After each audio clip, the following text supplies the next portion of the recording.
It fogs up my glasses. Oh, okay, good. Can you, it's working?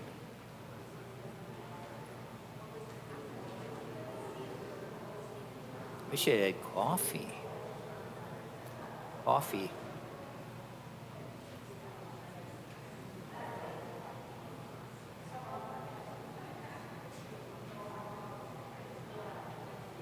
I should- Mayor, the thing I just want to speak to how I feel like it's going to connect with you in our small group.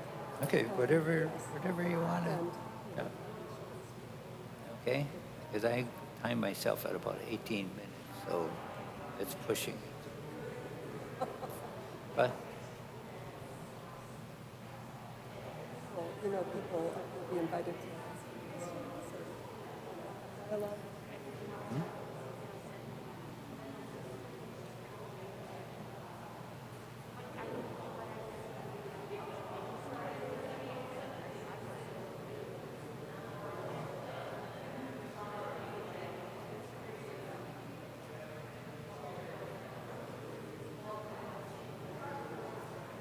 Uh, well, they don't want to.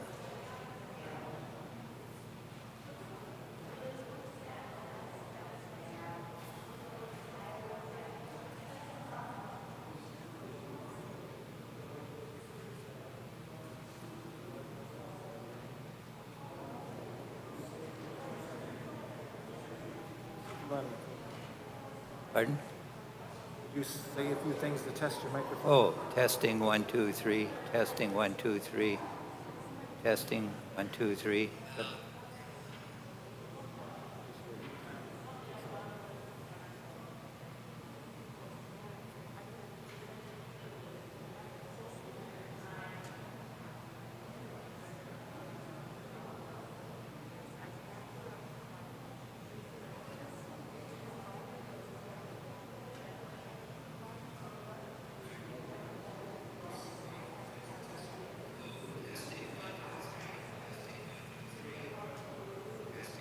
Okay.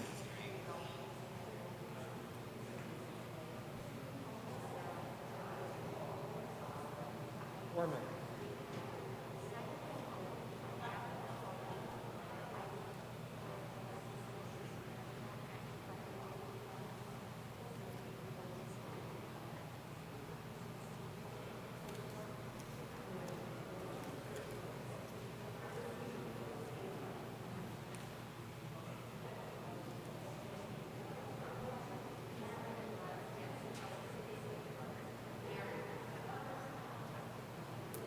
Any fishing lately?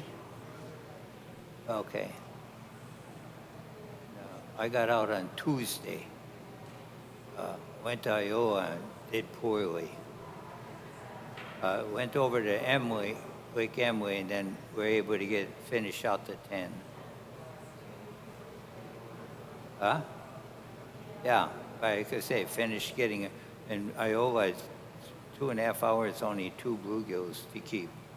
And then went to Emily and finished up.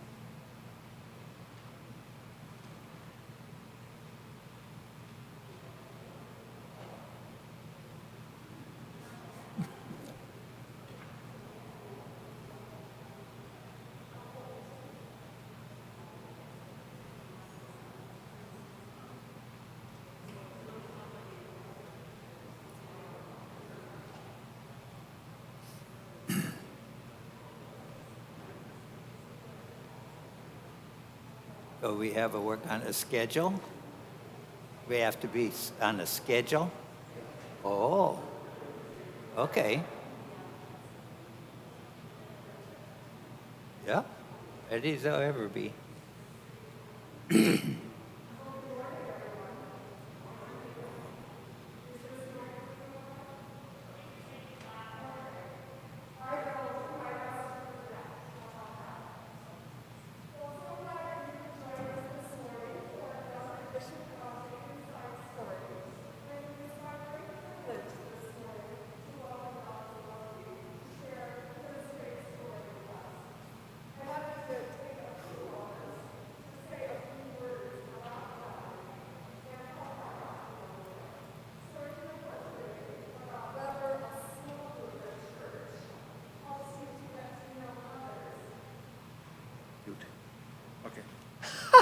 Should I start again? Yes. These mute buttons catch you up every time. Good morning. Good morning. It's wonderful to have all of you here with us this morning, gathered together for another edition of The Inside Story. And it is my privilege this morning to introduce Don Zalewski, who has agreed to come and share his inside story with us. Before he takes the podium, I'd just like to say a few words about Don as I know him.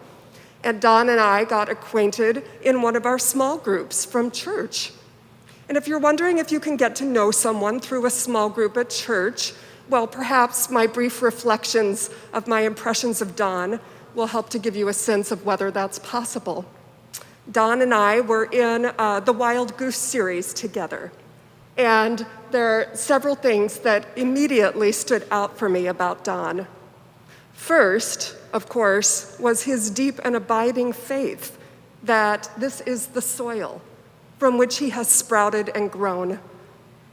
Second, he is someone who leads by example. And I know this because right off the bat, he offered our small group a beautiful prayer, which resonated in all of our hearts, and then agreed to lead us in prayer every time that we met. Third, Don has a wonderful sense of humor, a quick, dry wit. He's always eager to laugh, and so he brought joy to our group every time we gathered. And finally, clearly he has a huge heart, a heart for all of the people in front of him, all of the people in this world, a heart so large that one day I imagine we will see it on the outside of his chest as we see the Sacred Heart of Jesus, because he won't be able to contain it in his body. These are the things that I have learned about Don in a small group at church, but I really look forward to getting to know him in a new and deeper way in the Inside Story. So, welcome, Don. Thank you, Julie.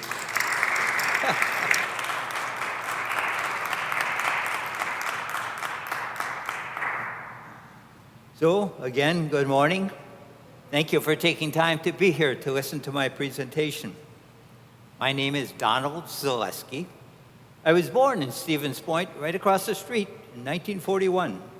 I was raised in Point and then in Rochelt, and I went to UW Stevens Point. When I was born, I had pyloric stenosis and almost died. But God evidently had other plans for me, and here I am. My wife's name is Rita Van Newland Zalewski. She was born in Little Chute and raised in Tigerton. Rita is unable to be here. She is a resident of Whispering Pines, a care center for those with Alzheimer's and other challenges. But Rita and Father Bryce, who can be quite persuasive, are the reasons that I am giving this presentation. Rita and I met in Tigerton when I bowled at her dad's bowling alley on Friday nights. Rita, a student at UW Oshkosh, sometimes came home on Friday nights. We met, socialized, and started dating for a couple years before getting married. When we took our marriage vows, for better, for worse, for richer, for poorer, in sickness and in health, we never dreamed what that would involve. And we're probably not alone. In 1963, our daughter Tammy was born with pyloric stenosis. Mom had not warned us of my bout with it, but by God's grace, Tammy survived. My first teaching job took us to Crandon, Wisconsin. I taught high school mathematics while Rita was a stay-at-home mom. Our son Stephen was born in 1966, also with pyloric stenosis. He was hospitalized. He had emergency surgery at 21 days and also survived. Thank you, Lord. Despite a low teacher's income, small-town Crandon provided a comfortable life with friendly people. There were bowling teams for men and women, poker nights, ladies' night out, ball games, and an occasional night out together. We could go swimming and fishing 1 block away. Rita and my religious life were typical of cradle Catholics. Daily prayers, Mass on Sundays and holy days, fast and abstinence during Lent, and on Fridays. Remember those days? When we put $5 in the Sunday envelope, the priest wondered if we could afford that much and assured us that a smaller amount would be okay. Never heard of anything like that since. Rita and I liked Crandon and thought we could spend the rest of our life there. But God had other plans for us. There was no close college for me to earn graduate credits or for Rita to work on her degree. We applied for and got a job teaching in Madison in 1966. It was the start of more opportunities and a fuller religious and social life. Our life in Madison started with me teaching and Rita as a stay-at-home mom. We continued the same routine of prayer and worship, but there were new opportunities for education and employment. I finished a master's degree at UW and got invited to be in their doctoral program. Rita took UW courses and helped support us as a librarian at their engineering library and at the Madison Public Library. There were also new faith-building opportunities. We joined Blessed Sacrament Parish, which had a special Sunday Mass in their school basement that focused on children and families. After Mass, there were classes for the kids and discussion groups for the parents. We made a new level of friends who shared faith and family experiences. Rita and I were able to attend a marriage encounter where we learned things like love is a decision, and you do not fall in love and fall out of love. We were taught to dialogue and share. With Rita's support and God's help, I finished my doctorate. We applied for college teaching jobs and got a position as an assistant professor at the University of Nebraska in Omaha. We moved there in 1974. In Omaha, we began new life with good things happening. We got our own first house. We had super hospitable neighbors. On moving day with our U-Haul, the neighbor ladies brought over lemonade and cookies. When the men came home from work, they helped unpack the van. For stay-at-home moms, Rita met weekly for sharing and support. We had frequent evening front porch visit with neighbors, and every summer we had a block party. The children got to go to parochial school and start their sacraments.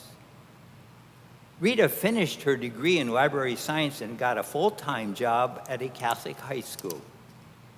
Our religious life continued as usual, but we did make another marriage encounter. Then, Rita and I were asked to lead a marriage preparation program for engaged couples. It was a very rewarding experience. Life was comfortable and good again. But then a bad thing happened. I was not granted tenure at UNO and had to seek new employment. We were thrilled to receive a position at NMU, Northern Michigan University, up in Marquette, Michigan. Little did we know how much more God had in store for us up there. By the time we moved to Marquette in 1980, our children were grown. Tammy finished her senior year at Marquette High School and went off to college at Marquette University in Milwaukee. Stephen finished Marquette High School in 1984 and went off to Notre Dame and to Michigan Tech. Rita and I began life as empty nesters.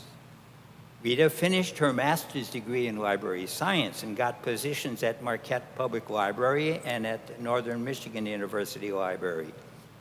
I earned promotions and ultimately tenure. There were many outdoor recreational activities for us: canoeing, swimming, fishing, camping, picking wild blueberries, and enjoying sunsets over Lake Superior.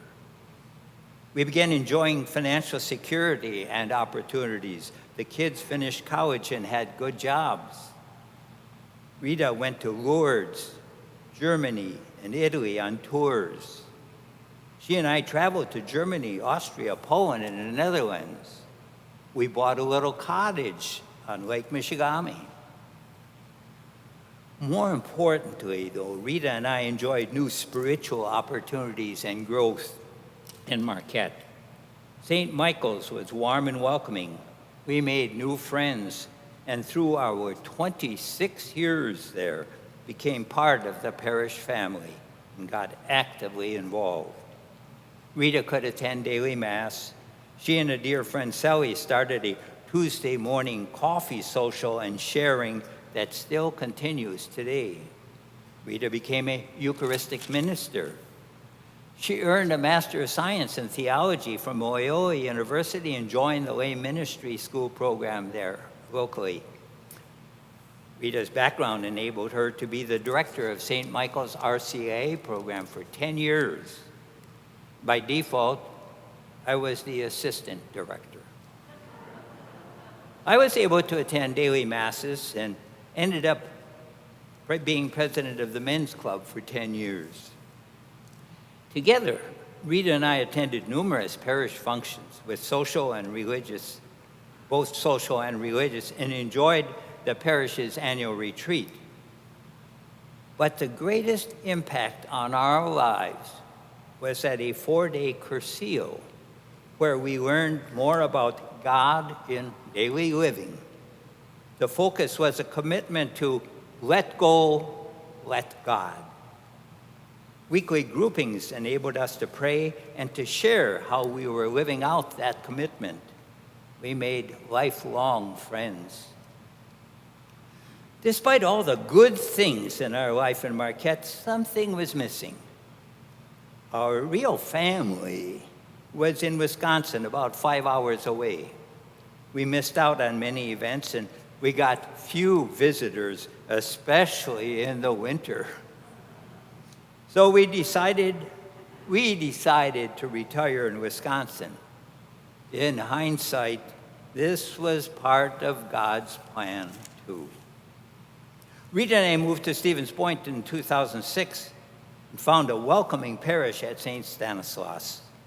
We enjoyed the church services, the missions, the breakfast, the luncheons, and the outreach programs. I was on the Social Justice Committee and became a lecturer. And during the years since we moved here, many good things happened. Stephen got married and had two wonderful grandchildren, Sophia and Thomas. Tammy got back safely from a few tours of Iraq and Afghanistan and is a retired colonel from the Army. There were sure lots of prayers sent that direction while her stay over there. Rita and I got to enjoy visiting with family and friends, got to attend First Communions, birthdays, funerals, family reunions. We got to host many family and friends. We still got to do some traveling. We learned to relax and enjoy retirement. Life was very good. Unfortunately, things started to change about 10 years ago. Rita's mental and vision abilities began declining. As she returned home from visiting her sister in Marquette, in Wapaka one evening, Rita ended up in Iola. Rita started repeating things and asking the same question repeatedly. Rita's macular degeneration robbed her of the ability to read even large print. She could not see stove settings, TV buttons, phone buttons, or a clock. We compensated for a while. I would read to Rita the newspaper, spiritual materials, the book for the book club. But Rita started getting more frustrated at not remembering things or to able to do the usual tasks. She would also start getting depressed. Tears came more often, and I would hear, "I can't do anything useful." It was a sad day on July 2nd, 2014, when the neurologist said that Rita had Alzheimer's. That was followed by more tests and the start of medications. We had to get legal papers in order. I assisted in cooking and doing dishes and cleaning. Rita could no longer drive. And her frustration and depression grew into anger. I hate Alzheimer's. I am useless. I wish I was dead. Elaine is my sister and Rita's dear friend. She took Rita visiting and had a fun week while I was on a fishing trip. But she found that Rita had wandered outside at night. So she took the usual precautions of locking the door and escorting Rita back to her room, only to have Rita respond like, "Why are you locking me in? Am I a prisoner?" When Tammy came to visit in fall 2018, she noticed Rita's emotional upheavals and advised me to start looking for a place for Mom. My sister Elaine agreed. It was a tough decision, but we began a search and found a good care center for Rita. We moved Rita into Arborview Lodge in Wisconsin Rapids in June 2019, and were able to transfer to Whispering Pines in Plover in September of that year. Having Rita in assisted living began a new way of life for both of us. Rita has to rely on caregivers for getting woke up, getting cleaned, dressed, getting her meds, getting to meals, and even assistance in eating. And I have to trust that they are kind and patient 24/7. I am able to visit Rita often for 2 to 3 hours and normally, although because of COVID restrictions, we only get 1 hour a day. That leaves me time to do daily chores, to pray, and to reflect on where was or is God in all this. You know, as you have heard, Rita and I always had faith in God and tried to live a good Christian life. And clearly, God has watched over and guided us through the years. We were happy at our achievements and His blessings. But Rita's incurable Alzheimer's and macular degeneration made me realize how helpless I am to change the situation, and that it is in God's hands. When I had open heart surgery in July, I was even more helpless and had to trust in God's healing and in His gifted servants called doctors and nurses and physical therapists. I have been diagnosed with prostate cancer and will begin treatments for it. Once again, I am turning to God and praying for God's healing touch. The end results of all this. My outlook on life and prayers have changed. My focus is on let go and let God, and on Thy will be done. I have a new appreciation of each day. When I visit Rita, I remind her that we are 80 years old and both still here today. Rita can still recognize me by voice and can join me in prayers.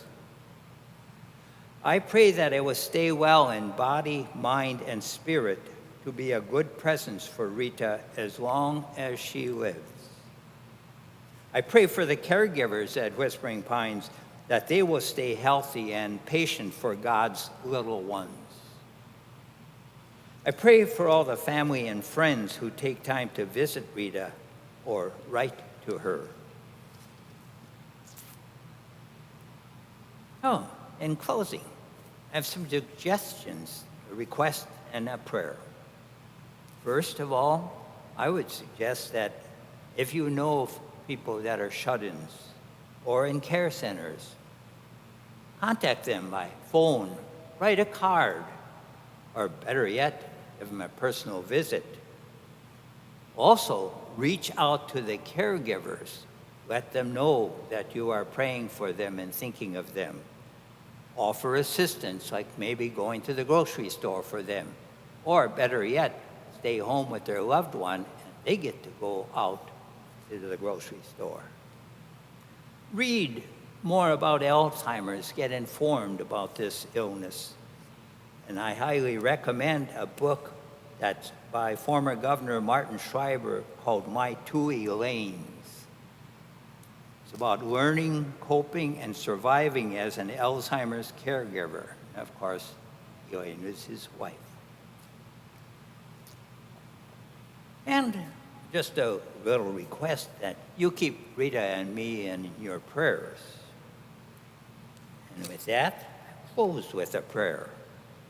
A nice prayer I found in a brochure called A Prayer to Accept God's Will. Lord Jesus, in your agony, you uttered the prayer, not my will, but yours be done. Help me to resign myself to the Father's will with such humility and love. Grant that I may perceive the things that I can change in my life. Give me the help to accept those things I cannot change. I know you will permit only that which will lead to my salvation and that of others. Help me to accept with a joyful and humble heart the good things you send. Help me to accept, too, the cross which I must bear in union with you. I ask this, Lord, in your name. Amen. Thank you for listening. Stay well.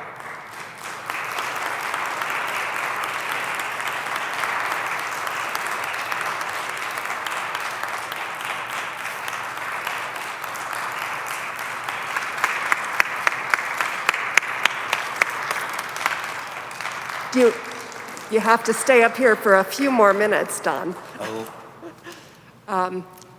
Thank you for sharing with us. And I know there are people who might have some questions or response to what we've heard today.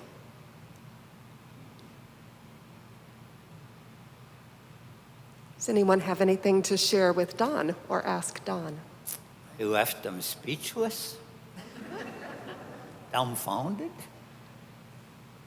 Can you tell me how old your wife was when she started getting Alzheimer's? How old was she? Try again. How old was she when she started getting Alzheimer's? How long ago? How old was Rita when she was I diagnosed? would say that about, her diagnosis was 2014, I said. And it was already a couple years prior to that there were small incidences. I remember when she was driving the car and we left the driveway and made a left turn onto the highway, she made a left turn into the first lane instead of the other lane. So little things like that. And then, like I said, when she lost her way, which she had done before now she lost her way from Wapaka back to Stevens Point and ended up, like I said, in Iowa. I'm not sure how she found her way home from Iowa, only that she was late and said that's where she was. So yeah, those signs, and like I said, the repeating of the same question, sometimes in a matter of 15 minutes. So, signs.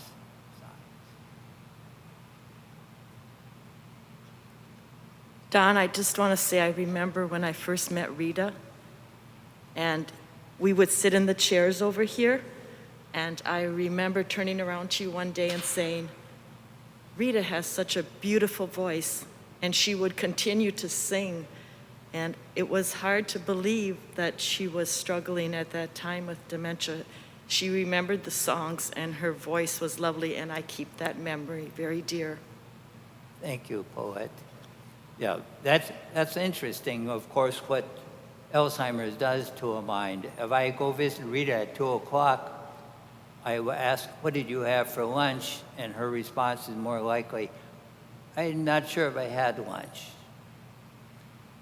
But we can sing some of the religious songs. She can sing the whole thing and sing well yet. So stuff from way back when, or when her sister, who's only 13 months apart from her, when they get together, they start reminiscing about old times and are giggling and laughing. So some stuff is there yet, some things not. How many of you have experience with somebody who has Alzheimer's? Okay, so you know what I'm talking about.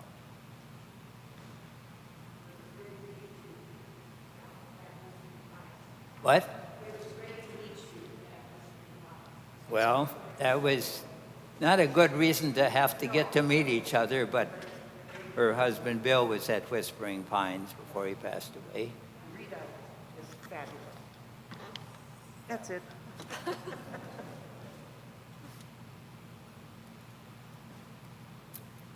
Others?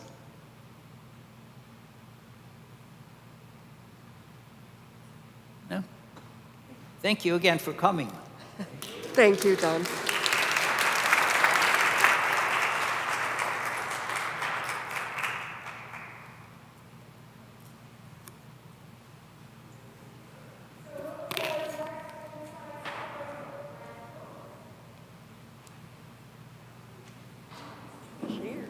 I didn't realize we had such a beautiful connection. I'm from Arnold. Oh, And so we used to, yeah, Euchre, yeah. So I used to go up to Marquette. We used to climb both mountains. We'd go out there by Presby Isle, walk along the beach. But yeah. I love So Marquette. Marquette is Marquette. just- Yeah, wrestled there by the lake. Yeah, beautiful. we go up every, yes. Had a good life. I say, we're still here. We're Both still here. Usually, the other. Shining. Heaven. We're both. Hey, so you probably So- say the same prayer I do. In fact,